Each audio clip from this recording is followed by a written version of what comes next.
Say Brothers Show 1520, The Stone the Builders Refuse. This is an acquisition, air date 42585 repeats 42885. WGBH TV Boston, times two.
Philadelphia.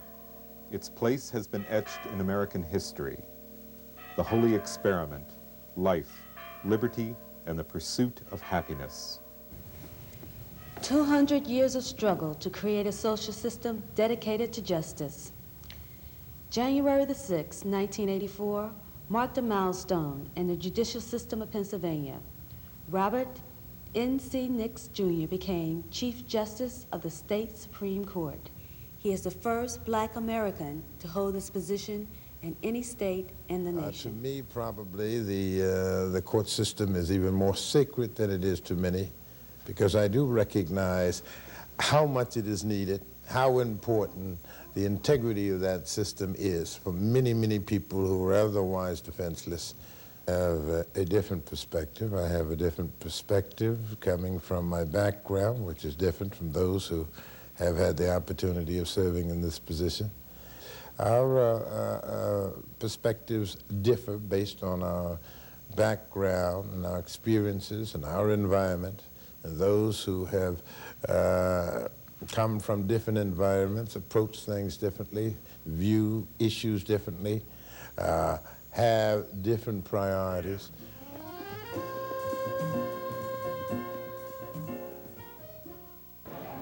It's truly a historic occasion, his ascendancy to the Chief Justiceship of the Supreme Court. It's an historic occasion because it stands for the effective participation of blacks in the political process of this Commonwealth. He is now the highest ranking black in the Commonwealth of Pennsylvania.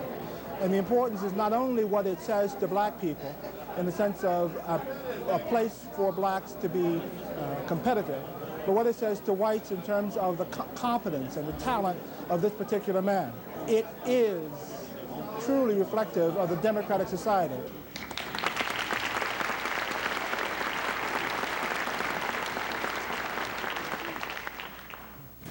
I'm sure all of us here are more than aware of the historical significance of this occasion.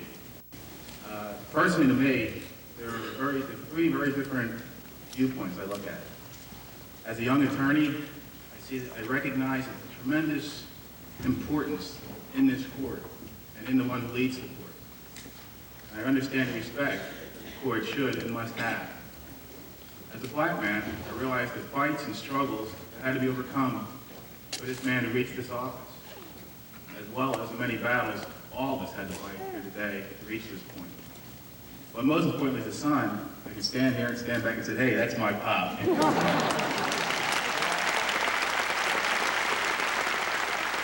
He's taken many occasions to express his dreams for us. He wants us all to be involved in politics. He sees governors and congressmen and presidents and things like that. And I look, and sometimes I just don't see the same things. I see this big silly guy and this little silly guy. Why is my family quote unquote successful? I would think the whole thing goes back to the family unit. I mean, anybody successful has got to take a chance to become successful.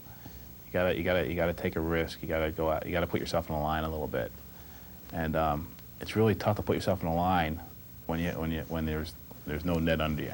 In my situation, my mother is always a net. I mean, no matter what happens, if I go out and get disbarred tomorrow, I mean, my mom won't hate me. My father may not think too highly of me. My mom won't hate me. You know, so I can't lose. I mean, no matter what happens, I can't lose. You know, I'm just sort of here. I'm here for everybody. I'm the nurse. I'm the cook. I'm the secretary. I'm the errand girl. I guess aside from being a wife and a mother, I'm Girl Friday. I'm always there. I always just sort of fill in, take up the slack. I enjoy it. I complain bitterly. I love to complain, and I love to really straighten everybody out and tell them how I'm put upon and taken advantage of, and I just give it to them. Of course, I keep on doing all these things, but I like to let them know that it's at great sacrifice. My mother-in-law was a beautiful lady, and she was his heart, and still is, really. And he, of course, was her heart. And I guess that I'm sort of the second lady in his life. I plead guilty to being the worst mother's boy in the world. We had a unique, very loving relationship. I happened to have been her only child, so it meant that she had to like me. She had no other alternative. And she did shower me with a great deal of love and understanding. She was the person that every time something went wrong, she was there.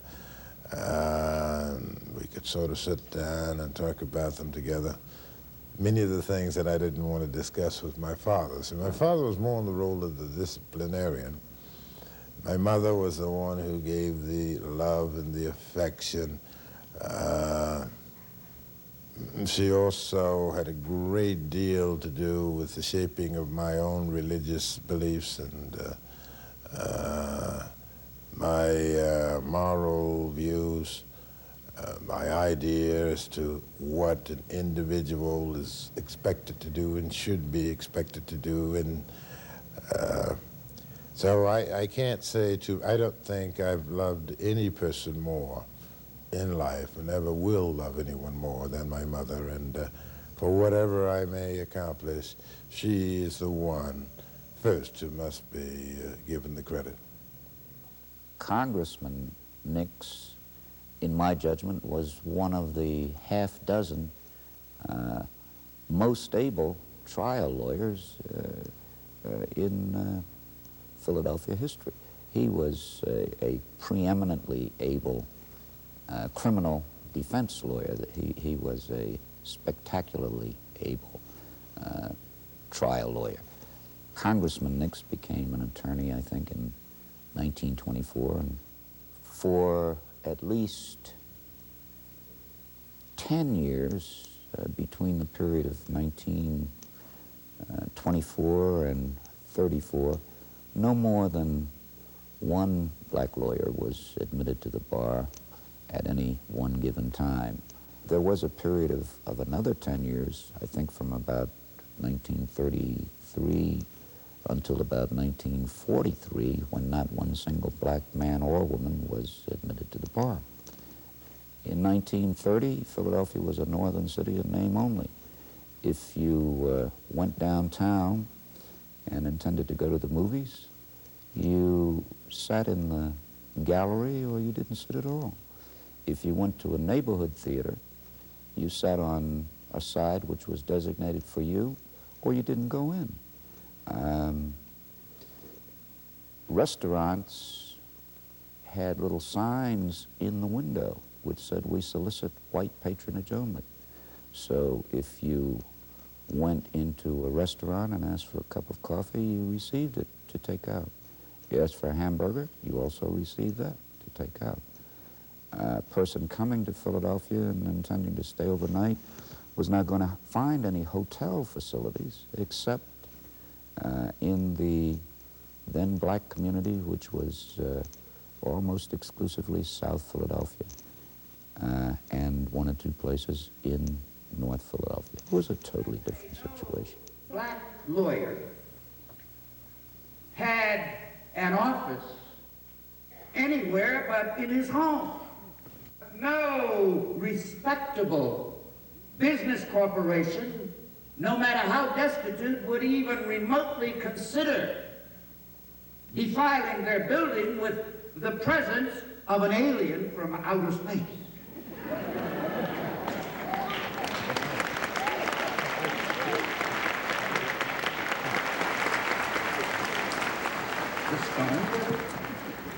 The builders refused, and I should say to many of you that do not know, in those days we were not called black lawyers, we were called colored lawyers. Now when one became a colored lawyer in those days and found himself to be engaged as counsel to some poor soul long on trouble and short on fun.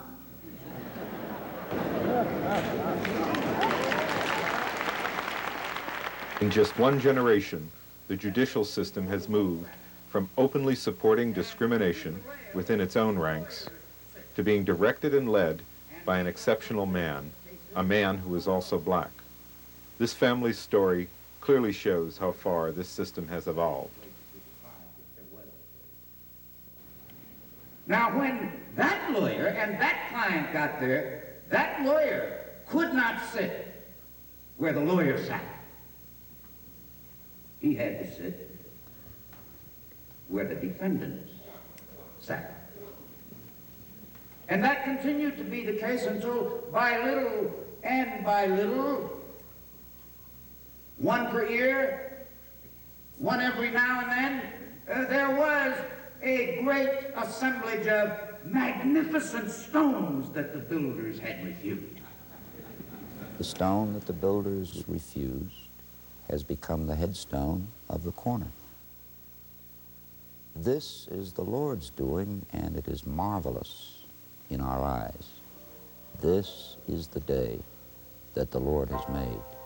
Let us rejoice.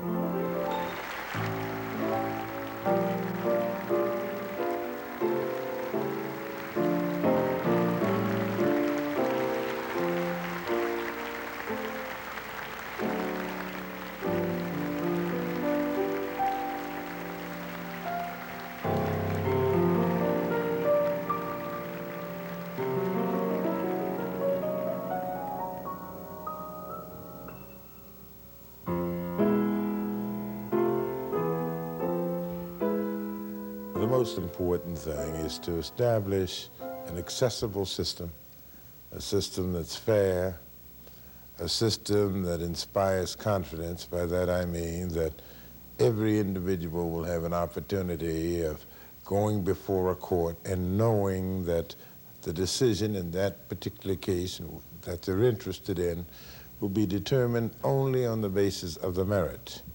And I think